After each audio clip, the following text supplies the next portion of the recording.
Good morning! Welcome po sa ating morning devotion.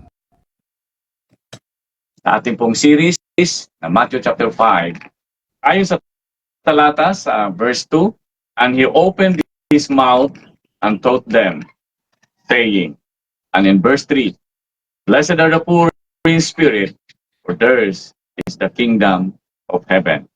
Purihin po ang Panginoon sa kanyang mga salita. Sa talatang verse 2, binuksan ng Panginoon ang kanyang bibig at nagpasimula po siyang magturo sa kanyang mga alagad.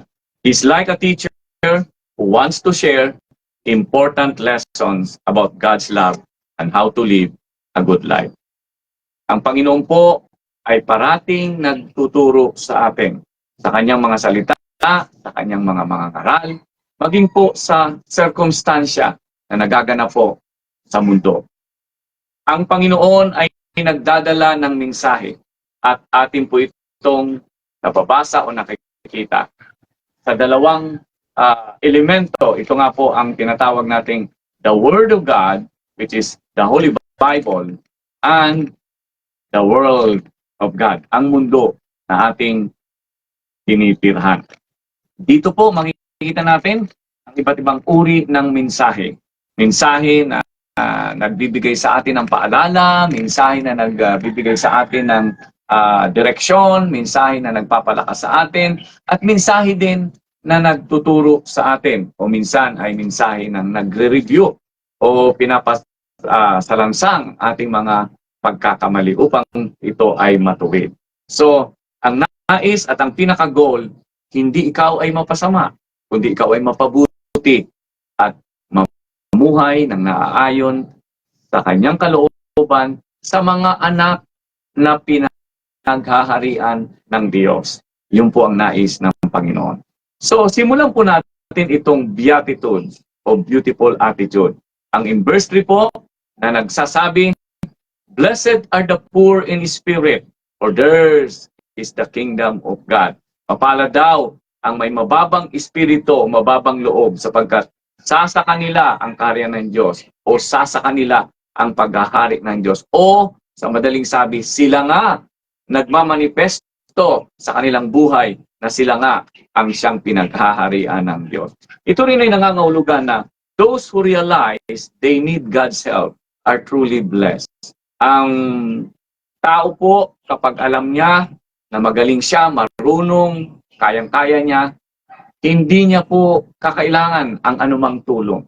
Pero sa paraan ng espiritual na buhay, tayo po ay mahirap, salat, we are in poverty, sabi nga po ay we are on pauper, wala po talaga tayong pangangailangan o wala tayong walang-wala.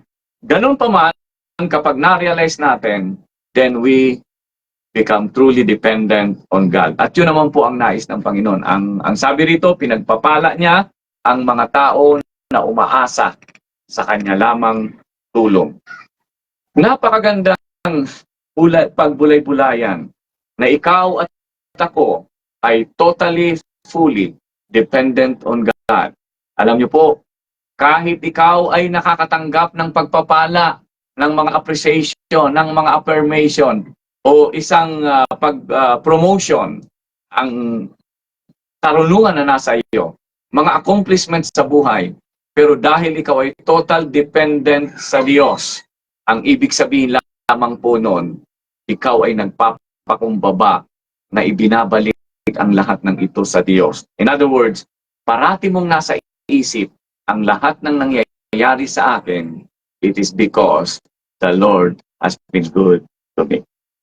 Lahat yon at hindi mo pinagmamalaki o pinagmamayabang ang iyong accomplishment, ang iyong mga natatamasa, ang iyong mga blessings na tatanggap, hindi mo ito ipinagmamalaki.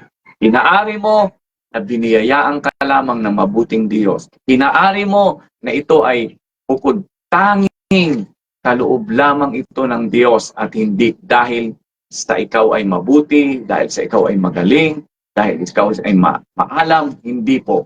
Ang lahat ng ito ay ipinalalagay mo only by the grace and by the mercy of God. Kaya po ang tawag dito, sino man po ang may kapakumbabaan na umaasa totally sa Diyos, ay siya pong magkakaroon ng tulong. Ano po yung tulong na galing sa Diyos?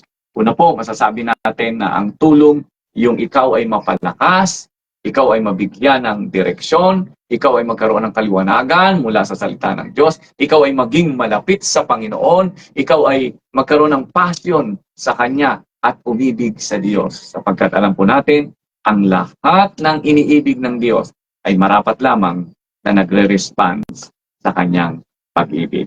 And they will be rewarded with heaven. Of course, ito po ay sa ikalawang buhay at maging po dito sa lupa ay makakatanggap tayo ng reward. Kaya naman po, mapalad ka kung may kapakumbabaan ka, kumababang espiritu, sapagkat sasayo ang paghahari. Tayo po'y manalangin. Panginoong Ama, salamat sa iyong salita na ipinagkaloob sa amin ngayon. Salamat dahil pinaalalahanan mo kami na mapalad ang may kapakumbabaan o mababang espiritu na ang ibig sabihin, lubusan, tiyak, na umaasa lamang sa iyo at sa iyong gagawin sa aming mga buhay. Pagpalain mo, Panginoon, ang bawat isang nakinig, lalo na magsasaganap ng iyong salita sa umagang ito. Salamat sa pangalan ni Jesus. Amen. Ako po si Kuya Piwa na nagsasabi, ang pinagpalang buhay ay